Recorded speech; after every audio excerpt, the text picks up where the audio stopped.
Welcome to the award-winning Thoughts from a Page podcast, a member of the Evergreen Podcasts Network, hosted by me, Cindy Burnett, a voracious reader and book columnist who provides you with casual author conversations and book recommendation episodes, as well as insider information on all of the newest releases that I personally endorse and on the publishing industry in my behind-the-scenes series.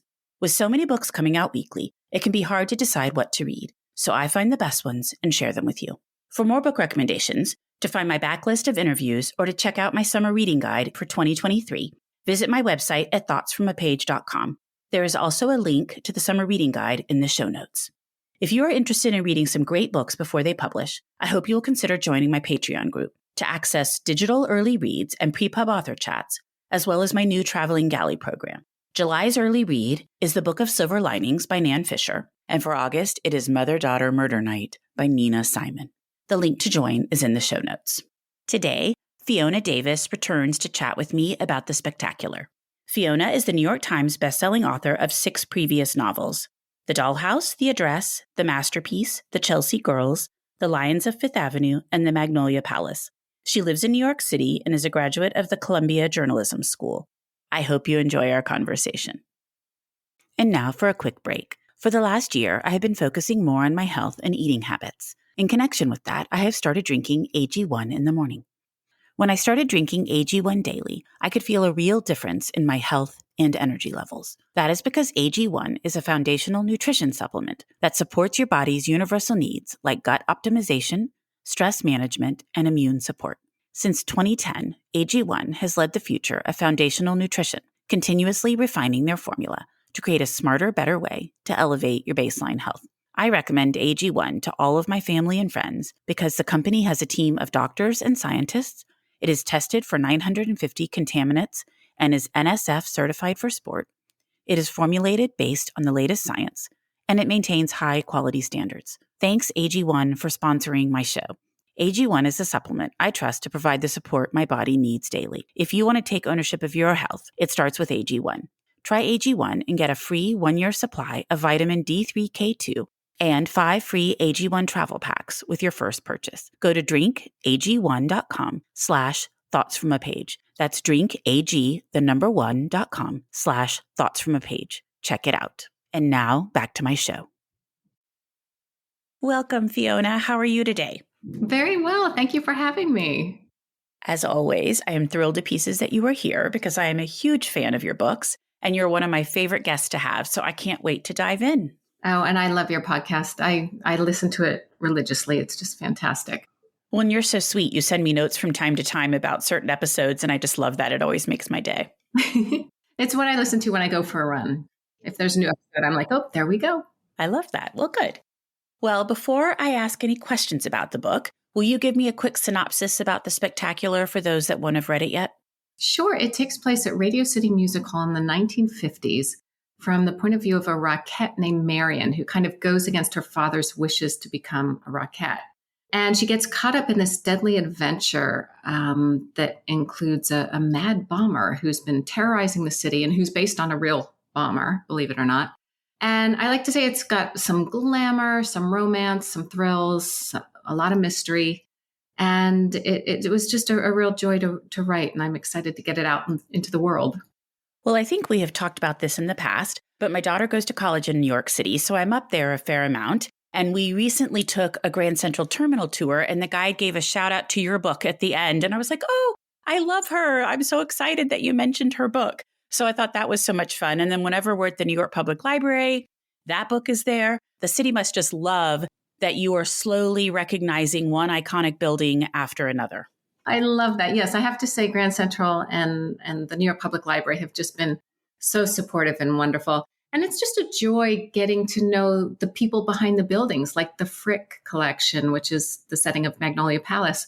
You know, the staff there were just so wonderful, and we're all, you know, still friends and still in contact. And it's like learning. I learn as much as the reader does, and it's such a joy.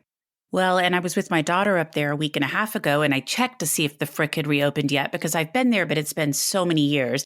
And I'm dying to visit now that I read the Magnolia Palace, and it is not open yet. No, it looks like it'll be next year, but it'll be really great when they do, because the second floor will be open. That's where the bedrooms were. So I think it's going to be, it'll be worth the wait. But I agree. I feel so bad that I wrote this book right as it shut down. Everybody's anxiously awaiting its reopening. Yes. Well, do people constantly suggest new buildings to you? And I know you have a really cool story for how this book came about, and we can talk about that in a little bit. But I mean, are people always offering, well, what about this building? What about that building? Yes. And it's really great, and it's so interesting to see what buildings come up all the time. And sometimes I'm really surprised. Yeah. It's so full of great buildings. And then I'll travel and people will recommend buildings in their own city, which are absolutely valid. There's just so many books to be written, I guess. You're like, okay, when I get done with New York, I'll start spreading my wings and trying buildings in these other cities. Right. Exactly. Well, let's talk about your story for Radio City Music Hall and how you decided to write this one. Yeah. So the idea really came through an email I got on my author website from a woman named Sandy, and she's in her 80s, and she lived in South Carolina. And she said, I'm a former Rockette, and if you want to know about the secrets, within Radio City Music Hall, I'd love to talk to you. And so, of course, I couldn't resist. And it came right at the right time where I was just, starting to think about the next book. I don't plan ahead. I don't have lists of landmarks. And so it just popped in right at the right time.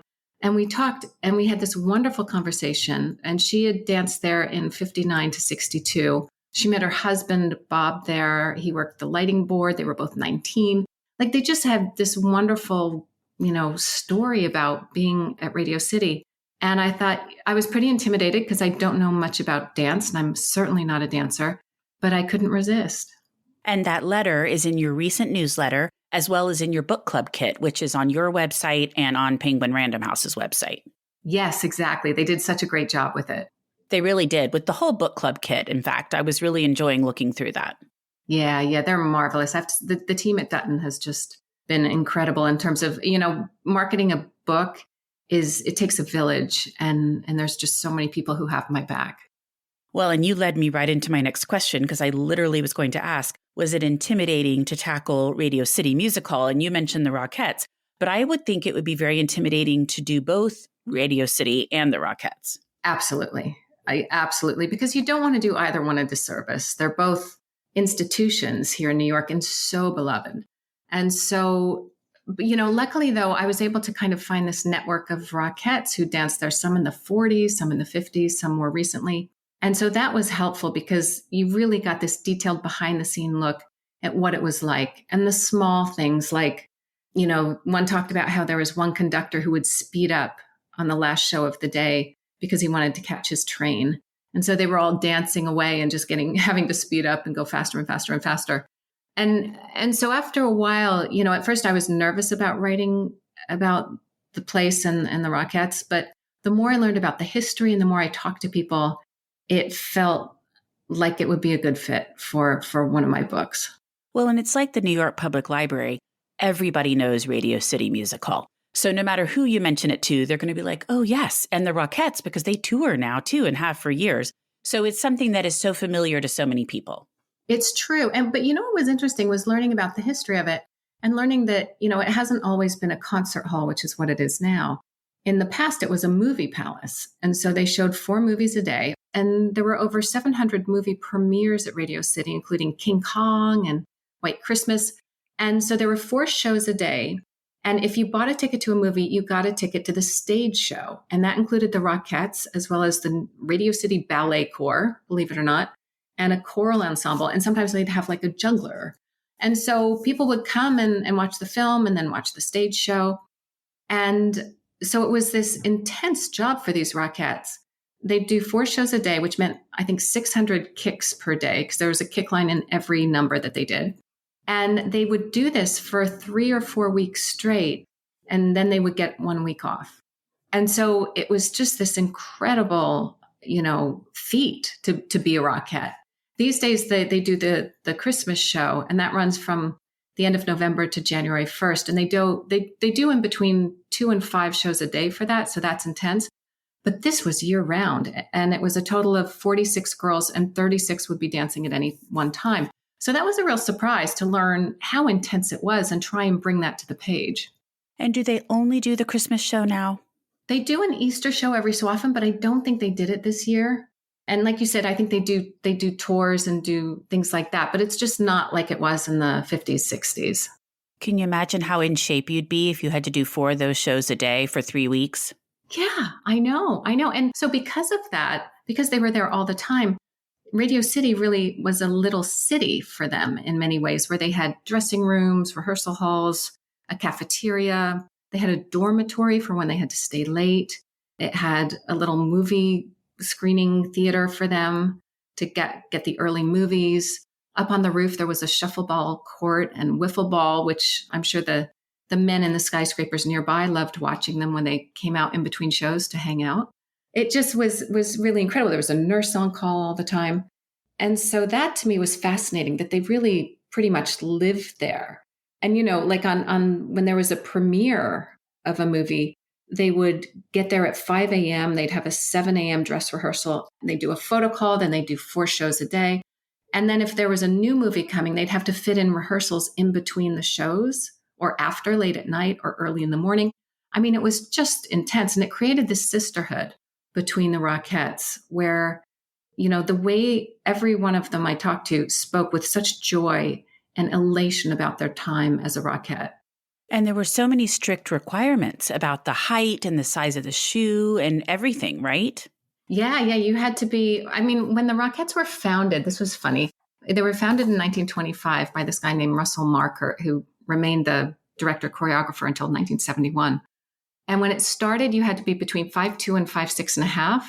And today you're between 5'5" and 5'10.5". So that's interesting how it's shifted. But if you're under or over those measurements, you can't even audition. And back in the 50s, you weren't allowed to get a suntan, a sunburn or a suntan, or you'd have to sit out. You couldn't gain or lose weight. It was pretty strict, because they wanted to keep the illusion that it was just this precision dance line of almost the same person over and over and over. Yeah. And so that's why, these rules were in place. I thought you brought that to the page so well. It was something I was already familiar with. I've seen the Rockettes a number of times, but this idea that they really were trying to make it look like everybody was exactly the same and it was precision oriented and very focused. And I just felt you really captured that. Thank you. Yeah, I was just so surprised at how hard that is. These dancers are really good at everything, at ballet, at tap, at jazz. They have to be at the top of their game. And then they have to do these numbers that are really intricate with a huge smile on their face and, without showing how difficult it is. It's incredible. And not only are they intricate for themselves, but they're intricate in the way they interact with each other. And that was another cool thing I learned in your book in terms of how their arms were behind each other, but not resting on each other, and how you had to do everything at exactly the right time, especially when they fall over and some of those different things, or everything would go awry. Yeah. That was the idea of this illusion was, when they're doing the kick line, it looks like they're all hanging on to each other. But in fact, their hands are not touching the back of the woman next to them. There's, a few inches of space in between. And so, but there's this illusion that it's this amazing support group. And the same with, it looks like they're all the same height, but in fact, the taller women are at the middle of the kick line and the shorter ones are at the end. And then the hemlines are all made to be even. And so I just, love that it's this very carefully manufactured illusion that's really hard to do. Physically, it takes so much out of you. I just thought all of that was so fascinating. And I was just turning the pages like crazy, learning all those great details that are just woven right into this really interesting and sometimes intense story. Thank you. Yeah, that was fun to do. That was a challenge, but a lot of fun. Well, I always love asking historical fiction authors if they have things that they had to leave out, because you do so much research. And I'm sure you end up with this long list of things like, well, I want to incorporate this, I want to incorporate that. But then there must be some things that there's just not a way to weave in without you feeling like you've done an info dump. Were there things like that you couldn't weave into this, but that you thought were really cool and you wished you could? Oh, I'm trying to think. In talking to the Rockettes, there was so much about what they were doing at the time or just the joy of doing it. And I remember one Rockette talked about, and I should have included this, but she talked about walking down Fifth Avenue in the middle of the night with all her friends, singing at the top of their lungs and just, linked arm in arm. And it's just such a wonderful moment, especially when you're thinking that was in the 40s and 50s, right? When women couldn't have a checking account and they, were very much supposed to be nurses or secretaries or teachers. And here these women were independent, living, on their own, making their own money. And I just love that. I hope that feeling got into the book without actually having that scene, because I kind of wish I'd included it. It definitely did, because that was another thing I was going to raise, because Marian does have this trouble. Her father and really her mother don't want her doing this. She has this relationship. He wants her to settle down. So she really is going outside the expectations that society puts on somebody in that time period. And I felt that was another thing that you really translated well to the page, that it was really hard for these women. They were doing something independent and they were living a very wonderful life for themselves, but they had a lot of pressure to not do it sometimes. Yeah. And, I talked to one Rockette who her father was just adamantly opposed to her dancing on the stage. And it took Russell Markert, to really reassure him that she would be able to go back to college. It would, just be for a year if that's what she wanted. And that's it. After she did a year, and then her father said, "Yep, you're going back to college." She didn't have a choice in that.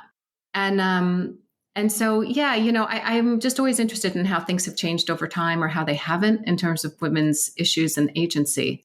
And this felt like the 1950s felt like a good time to set the book because that was going on.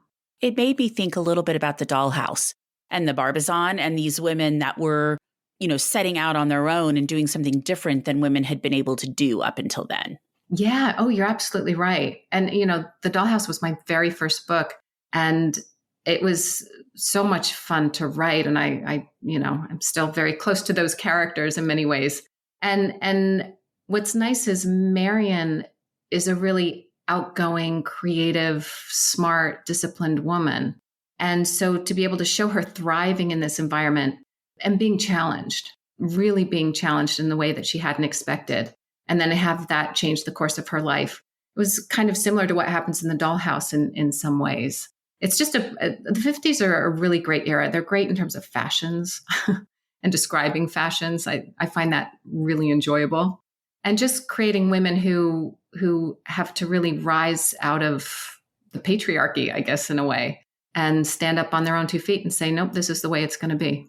And I think people look at the 60s and think it was such a seminal decade and so many things changed. But I really think the 50s is the beginning of that. You have World War II in the 40s, and it takes a little while for everybody to get home from the war and realize things are going to change based on what women were doing at home during the war. And so by the 50s, there is more pushback from women saying, wait a minute, like we were able to do all of these things in the 40s and suddenly we're losing these rights. We don't really want to do that. Yeah. And that seems to be a cycle through history. It happened World War I as well. And it just, we go through these cycles. And that's what I think I've picked up writing historical fiction is things tend to replay themselves, whether it's the McCarthy era or, anti-immigrant sentiment, or it's just fascinating to see how we seem to never learn. Exactly. I was just going to say that. How history repeats itself, and sadly, we don't seem to learn from that. You usually pair some event from the time period in which you're writing that is based on something that really happened. So in this book, it's the Big Apple Bomber, which you referenced a little bit ago. Let's talk some more about that. How do you decide what you're going to write about from that time period? How do you even find things to write about? And how do you decide what will work for this particular building? Yeah, I always find it helpful to find this hook so that there's something in real life going on that kind of expands the story outside of the building and its residents. And so here I just searched around for what was going on in the 50s. And I remember coming across a timeline and it said, in 1957, they caught the Mad Bomber. And that's what he was known as in real life. And I thought, the Mad Bomber in New York City? I've never heard of that. And neither had anyone I talked to. And then I found this wonderful book called Incendiary by Michael Cannell. And it was all about this guy who over 16 years, so through the 40s and 50s, he set 33 bombs off in iconic New York City locations, many of which I've written about, like Grand Central, New York Public Library. He struck Radio City twice, and he injured 15 people over those years, some seriously, and they just couldn't catch him. And then they finally, eventually did catch him using criminal profiling for the very first time. And I was just blown away. I thought that I have to include that. And the fact that he'd set bombs at Radio City made me think, okay, this was meant to be. This is a good pairing. And so in the book, Marion gets caught up in the hunt for who I call the Big Apple bomber, because I've changed some of the details. And she has to kind of team up with this brilliant but introverted psychiatrist named Peter to try and figure out who this guy is. And she gets pulled in for very personal reasons. Did you have to do a lot of research about profiling?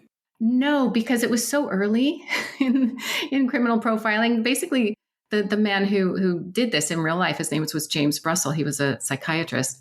He looked at all the letters that the mad bomber had sent to the police over the years and came up with this profile. And so, there wasn't science behind it or anything. It was just him figuring out what kind of personality would do this and looking at his letters and figuring out, okay, his language is unusual. So that means he's probably from this country or this area.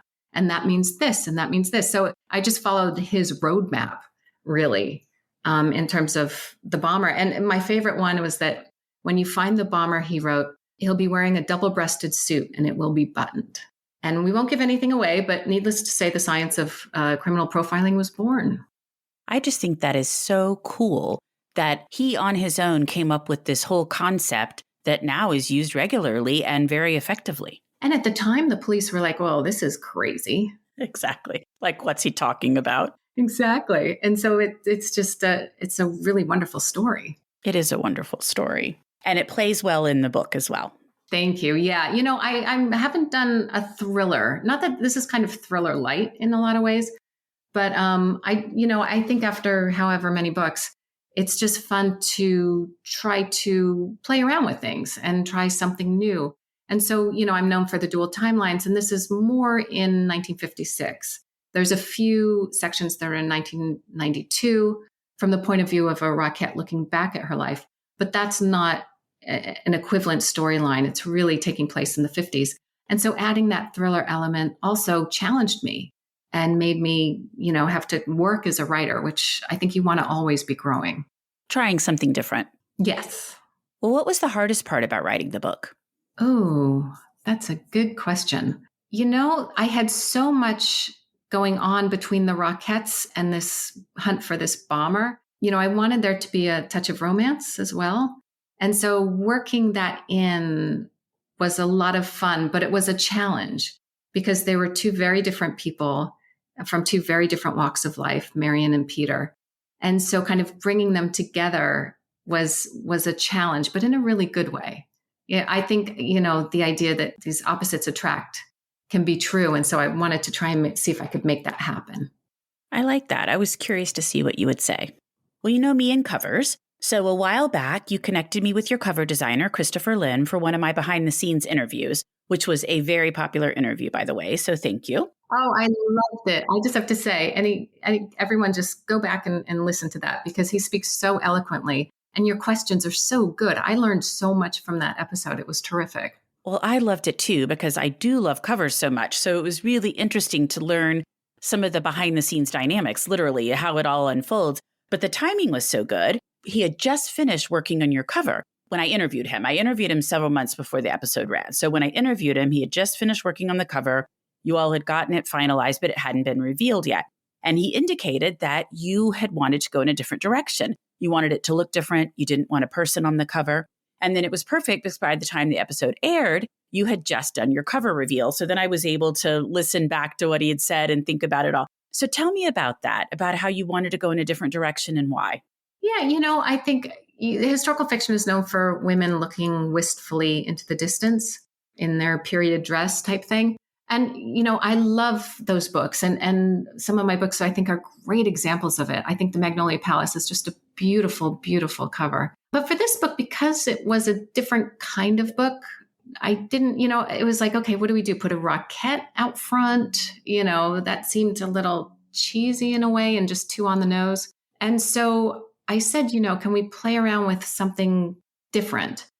Covers these days are really dynamic. The colors are beautiful. There's just so much vibrancy. And can we do something different? And so he came up with this beautiful shot of the marquee. And the way the lights are, it's as if you're looking at it in a New York nighttime there's a slight fog.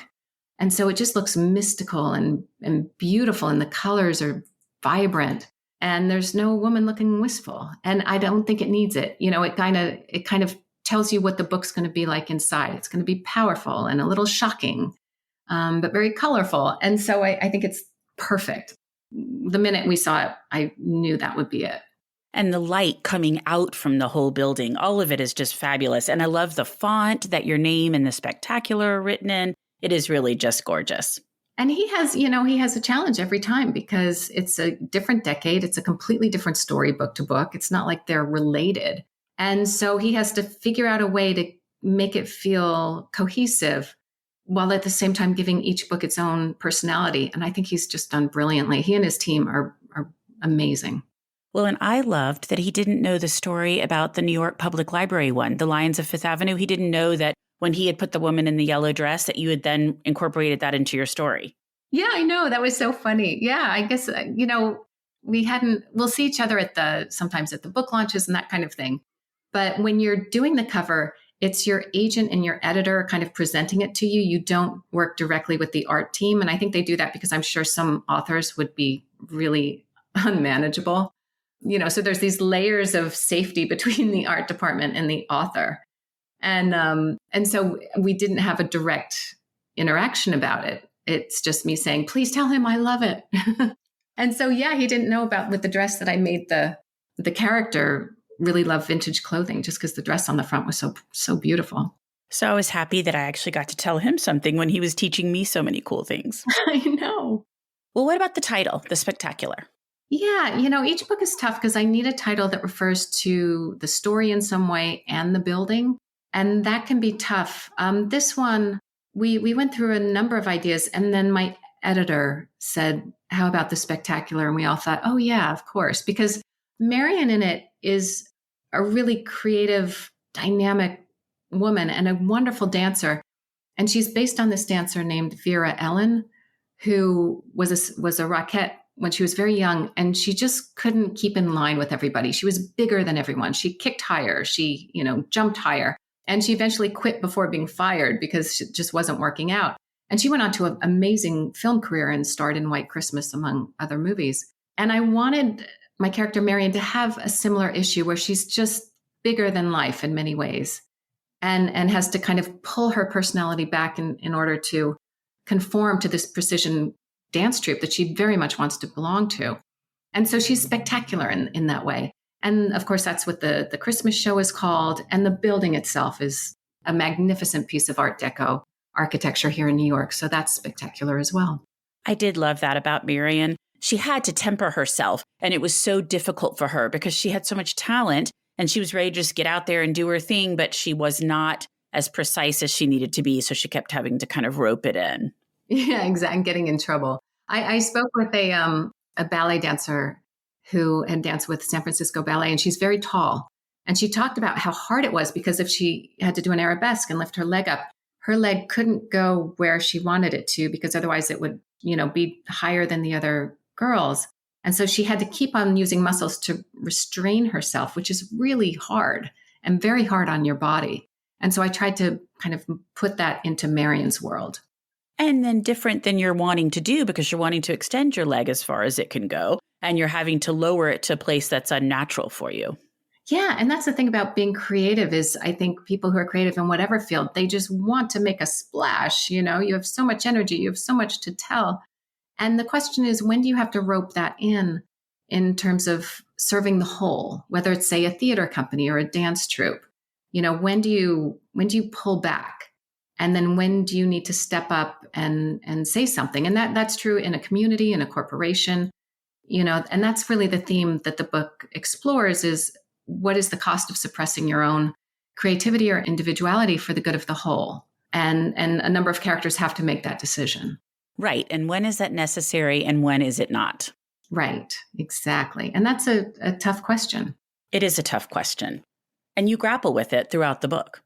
Yeah. Yeah. And in different forms. As I was writing it, I realized, oh, this is what this is about. I didn't come up with the theme before I started writing. It really just made itself heard, which I think is always a good sign. Most definitely. Yes, because it came about organically. Yes, exactly. I just mentioned your newsletter a little bit ago, and I have another question from it. In my Patreon Facebook group recently, someone asked why pre-orders are so important. And I know two reasons: hoping to make bestseller list and getting the book sold as many times as they can prior to going on sale, and also just building pre-pub buzz with bookstores. But I saw you mention it in your newsletter, so I thought, well, I'd go ahead and ask you, why do authors really want a lot of pre-pub sales? Yeah, it's, one of the things is it does capture people's attention. If a book is really doing well before, and that's the thing is people can see the numbers, people in the industry, and it just sends a signal that this is an important book and people should pay attention. And so the more pre-orders, the more you get that early attention so that you'll get, the big reviews or a book club pick somewhere, which would, is really powerful. Or, as you said, hitting the New York Times list is, of course, a really big deal. Although it's not, it shouldn't be the goal. I think it's a lovely add-on if you hit that list. But for the publishers, it means more books sold and more money. And all the numbers for your book are really collected in those first 2 weeks of sales. And that's when all the pre-orders kind of flood in. And so you want to kind of get a big number of those. It's kind of wonky, but it's just the way the industry works. Well, and I was explaining in the Facebook group that the pre-orders are all counted in that first week of the on sale. So I know from working at a bookstore, if we had 600 pre-orders for your book, we are accumulating them at the store and putting them in, but the sales actually count toward your first week, correct? Exactly. Yes. Yeah. So you want to come out of the gate really strong. And I think that if a bookstore is seeing all sorts of pre-orders for a book, especially one that they might not have had on their radar, that sends a good signal to them like, oh, we need to get this read. We need to make sure we've got plenty of copies of it. But I was just kind of curious to see what you would say as well. Yeah, that's it. And that's the thing is hand selling is really valuable. And so if a bookseller loves your books and someone comes in, they will make sure they buy it. And so booksellers and librarians recommending the book are just a really powerful way to get word of mouth. And when you're just starting out, there's so many books coming out all the time. I always say that it was a mix of librarians and booksellers who really got me out there and talked about it and got more and more people to start reading them. And then you just create this really fun wave of people who will read your latest book, and then they'll go back and read your backlist. And you create this wonderful community of people who've read your books and love them, which is what's so great about social media, is being able to interact with people who have read every book and, have something to say. I think it's wonderful. Well, that's one of the things that I didn't really realize till I worked at an indie bookstore, is how many books are coming out every single week. So really, it is hard to rise above all of that. So to have a bookseller saying, I love the spectacular, this is this new book, it's just come out, it's about Radio City Music Hall, you must read it, is going to really help compared to the other thousands of books sitting in the bookstore.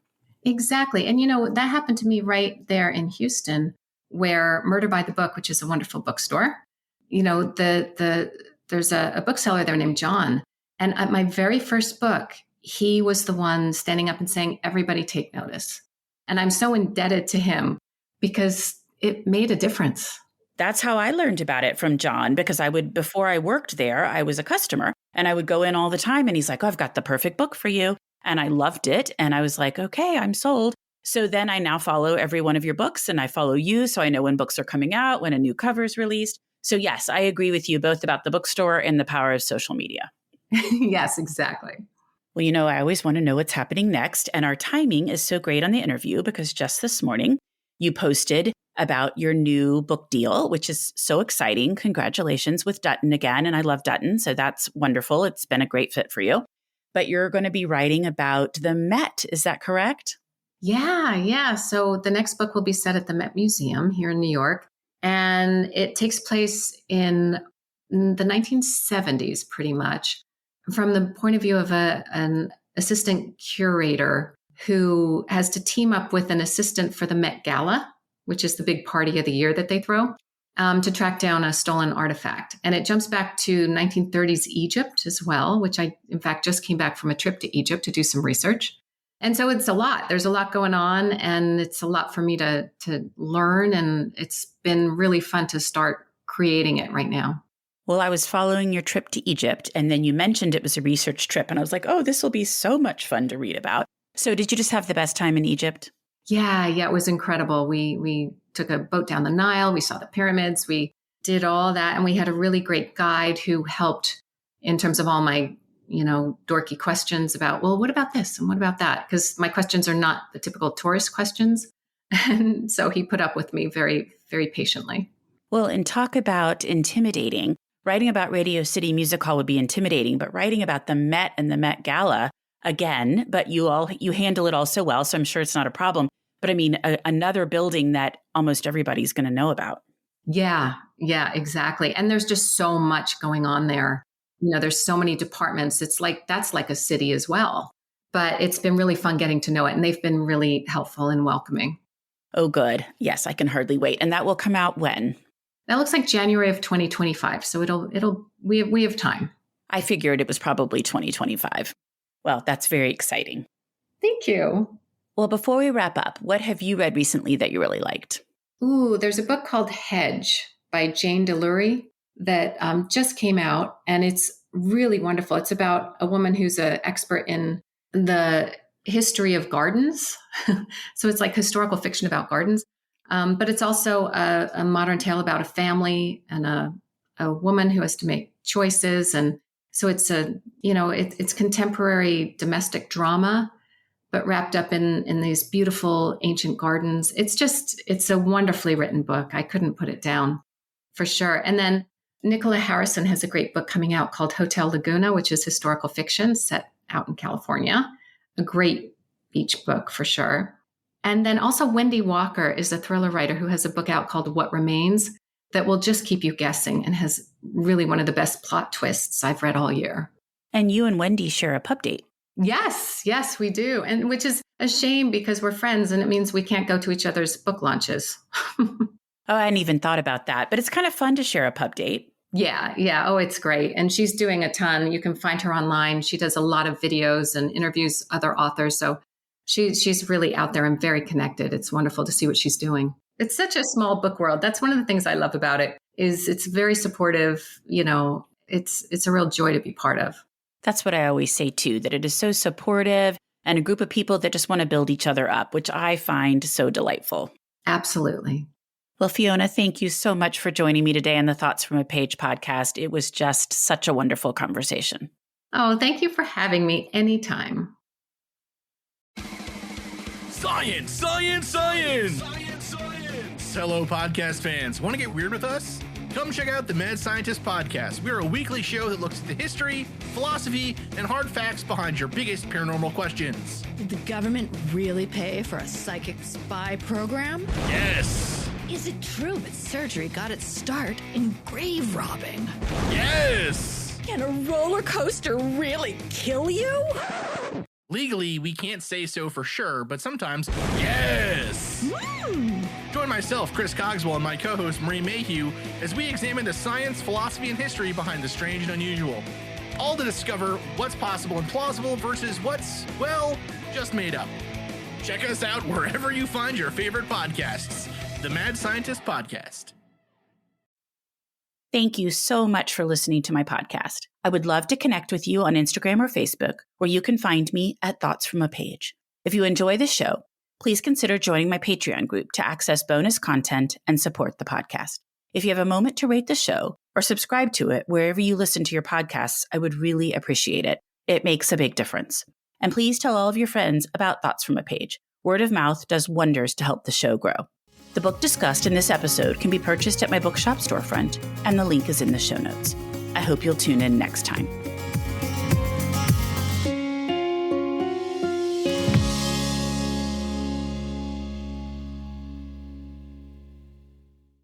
Women's Running Stories, where we explore the intersection between running and life.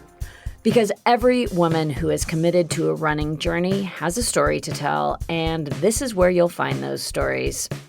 I am host and producer Cherie Louise Turner. I'm a 53-year-old runner, and together with original music by musician and runner Cormac O'Regan, we bring these inspirational stories to life. Please join us to fuel your adventures.